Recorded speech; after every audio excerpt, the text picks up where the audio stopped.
So you want to do some trees, lots of fun. Basically, we should have our skidded turns down. We should have like an active, powerful, what we call in the business, a dynamic skidded turn down pretty good before we get into the trees. You should also have a little bit of comfort in riding ungroomed terrain because obviously they're not going to groom where the trees are. So you're going to have to kind of take whatever terrain is there and deal with it. Anytime I'm going to do a tree run, I kind of want to assess it. Go ahead. Assess a few things. How steep is the pitch? How steep is the terrain? What do I think the snow conditions are like? And how closely or how wide are the trees spaced? And that kind of lets me know whether or not I want to deal with it. You know, maybe it's the right terrain, the right slope, but it's just really icy that day. It's like, okay, we'll come back another day. Or maybe the trees are spaced really tightly together and I'm like, that distance doesn't look like fun. So kind of like assess the slope. Do you want to deal with this? As far as warm-up exercises, I'd basically do the same exact thing we did for the steeps, like the pivot stops, a little bit of heel side slip, and then the falling leaf on the heel again, just as a way to get out of the trees, or maybe if it's a little more difficult than we thought, it's a way we can get out, you know, always stressing the safety first. As far as kind of lift up your toes, work the heel edge, and just come to a stop. Okay. This is kind of just simulates like we hit a patch on the steeps, maybe we hit a patch of ice, whatever, kind of got a little bit out of control. We just want to bring our speed back to a stop. So straight run 15 or 20 feet and then a pivot stop. That's it. Okay.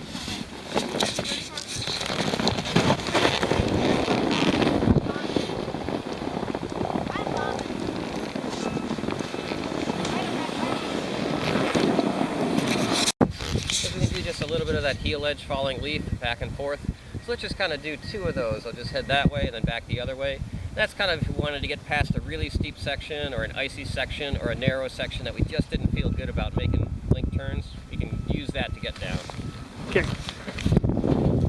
Warming up for the trees, what I like to do is just kind of ride around something. So I'm just going to go ahead and throw a glove down. We're going to pretend like that's a tree. We want to get pretty close to it. I'd say let's stay about 10 feet away from it. When we're riding in the trees, our line is really important. Let's go and turn around one glove to a stop, and then we're going to put two gloves down so we kind of have a series going. And each time I turn around a tree, let's say I had trees that were 20 feet apart. I probably wouldn't want to go like right dead center between the two, because then if the tree I'm going to hit is a tree that's downhill if something goes wrong.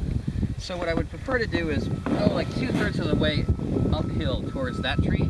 That just gives me this wider margin of error if something goes wrong. Maybe I hit an icy patch, maybe I slide out, maybe somebody else cuts me off and I get distracted. So I don't want to go so close to this uphill tree that I might actually hit that, but I want to be closer to the uphill tree than the downhill tree. Does that make sense? Yeah. Okay. So let's go ahead and strap in.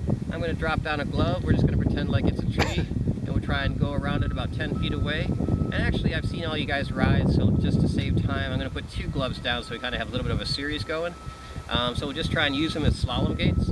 Stay about 10 feet from each glove. Stay closer to the uphill glove than the downhill one. Let's try that one more time. I'm just going to add one more element to it here. I'm going to put the two gloves down again, so we're going to have our two trees. And then I'm going to throw my two gloves down. We're going to pretend like that's your next aiming point. Like you wanted to, that was the line you're going to take. It looked good that way. And it's kind of like the path you're going to take. You're going to go through the gate, so to speak. But then you see something you don't like. Trees falling down. You got Bigfoot crossing the trail. Anything. So we're going to go through that gate and then do a pivot stop. So again, two turns around our simulated trees, through the gate, and then say, uh-oh, pivot stop. I want to see that. Okay.